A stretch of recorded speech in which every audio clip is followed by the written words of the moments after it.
प्रसाद, उद्यान आदि के निर्माण में भूमि परीक्षण तथा वृक्षारोपण की महिमा।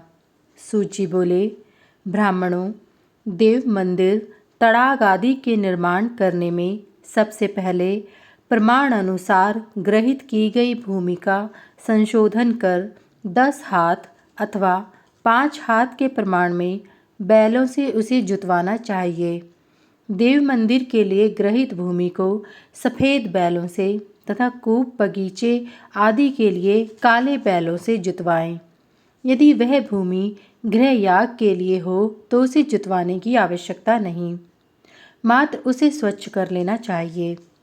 उस पूर्वोक्त स्थान को 3 दिन जुतवाना चाहिए। फिर उसमें 5 प्रकार के धान्य बोने चाहिए।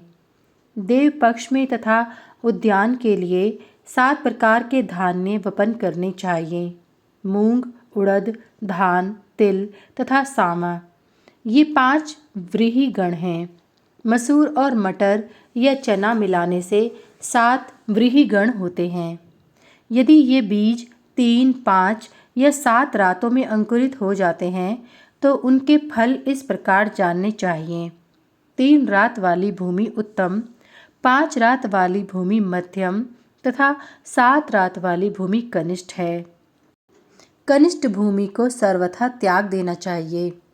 श्वेत, लाल, पीली और काली, इन 4 वर्णों वाली पृथ्वी क्रमश ब्राह्मण आदि 4 वर्णों के लिए प्रशंसित मानी गई है। प्रासाद आदि के निर्माण में पहले भूमि की परीक्षा कर लेनी चाहिए। उसकी एक विधि इस प्रकार है। अरत्री मात्र लगभग 1 हाथ लंबा बिल्व काष्ठ को 12 अंगुल के गड्ढे में गाड़ कर उसके भूमि से ऊपर वाले भाग में चारों ओर 4 लकड़ियां लगाकर उन्हें ऊन से लपेटकर तिल से भिगो ले। इन्हें 4 बत्तियों के रूप में दीपक की भांति प्रज्वलित करे। पूर्व तथा पश्चिम की ओर बत्ती जलती रहे तो शुभ तथा दक्षिण एवं उत्तर की ओर जलती रहे तो अशुभ माना गया है। यदि चारों बत्तियां बुझ जाएं या मंद हो जाएं तो विपत्ति कारक है। इस प्रकार सम्यक रूप से भूमि की परीक्षा कर उस भूमि को सूत्र से आवेष्टित तथा कीलित कर वास्तु का पूजन करें। तदंतर वास्तु बलि देकर भूमि खोदने वाले खनित्र की भी पूजा करें। वास्तु के मध्य में 1 हाथ के पैमाने में भूमि को घी, मधु, स्वर्ण मिश्रित जल तथा रत्न मिश्रित जल से ईशानाभिमुख होकर लीप दें। फिर खोदते समय आ ब्रह्मन इस मंत्र का उच्चारण करें। जो वास्तु देवता का बिना पूजन किए प्रसाद, तड़ाग आदि का निर्माण करता है, यमराज उसका आधा पुण्य नष्ट कर देते हैं। अतः प्रसाद, आराम, उद्यान, महाकूप, गृह निर्माण में पहले वास्तु देवता का विधि पूर्वक पूजन करना चाहिए। जहाँ स्तंभ की आवश्यकता हो वहाँ साल, खैर, पलास, केसर, बेल तथा बकुल इन वृक्षों से निर्मित यूप कलयुग में प्रशस्त माने गए हैं। यदि वापी, कूप आदि का विधिहीन खनन एवं आम्र आदि वृक्षों का विधिहीन रोपण करे तो उसे कुछ भी फल प्राप्त नहीं होता, अपितु केवल अधोगति ही मिलती है। नदी के किनारे शमशान तथा अपने घर से दक्षिण की ओर तुलसी वृक्ष का रोपण न करें, अन्यथा यम यातना भोगनी पड़ती है। विधि पूर्वक वृक्षों का रोपण करने से उसके पत्र, पुष्प तथा फल के रज रेणुओं आदि का समागम उसके पितरों को प्रतिदिन तृप्त करता है। जो व्यक्ति छाया, फूल और फल देने वाले वृक्षों का रोपण करता है या मार्ग में तथा देवालय में वृक्षों को लगाता है, वह अपने पितरों को बड़े बड़े पापों से तारता है और रोपणकर्ता इस मनुष्य लोक में महती कीर्ति तथा शुभ परिणाम को प्राप्त करता है और अतीत तथा अनागत पितरों को स्वर्ग में जाकर भी तारता ही रहता है।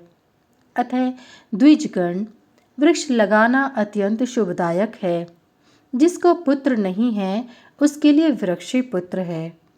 वृक्षारोपणकर्ता के लौकिक, पारलौकिक कर्म वृक्ष ही करते रहते हैं तथा स्वर्ग प्रदान करते हैं। यदि कोई अश्वत्थ वृक्ष का आरोपण करता है तो वही उसके लिए 1,00,000 पुत्रों से भी बढ़कर है।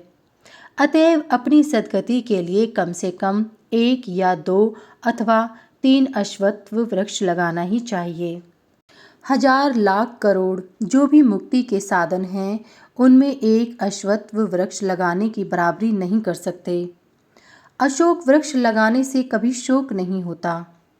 पलक्ष पाकड़ वृक्ष उत्तम स्त्री प्रदान करवाता है, ज्ञान रूपी फल भी देता है।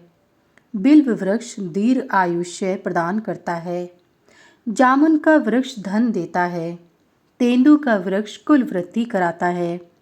दाडिम अनार का वृक्ष स्त्री सुख प्रदान कराता है। बकुल पापनाशक, मंजुल तिनिश बल बुद्धिप्रद है। धातकी धव स्वर्ग प्रदान करता है। वट वृक्ष मोक्षप्रद, आम वृक्ष अभिष्ट कामना प्रद और गुवाक सुपारी का वृक्ष सिद्धिप्रद है। बल फल मधुक महुआ तथा अर्जुन वृक्ष सब प्रकार का अन्न प्रदान करता है। कदम्ब वृक्ष से विपुल लक्ष्मी की प्राप्ति होती है। तितिंडी इमली का वृक्ष धर्म दूषक माना गया है। शमी वृक्ष रोगनाशक है। केसर से शत्रुओं का विनाश होता है। श्वेत वट धन प्रदाता, पनस कटहल वृक्ष मंद बुद्धि कारक है।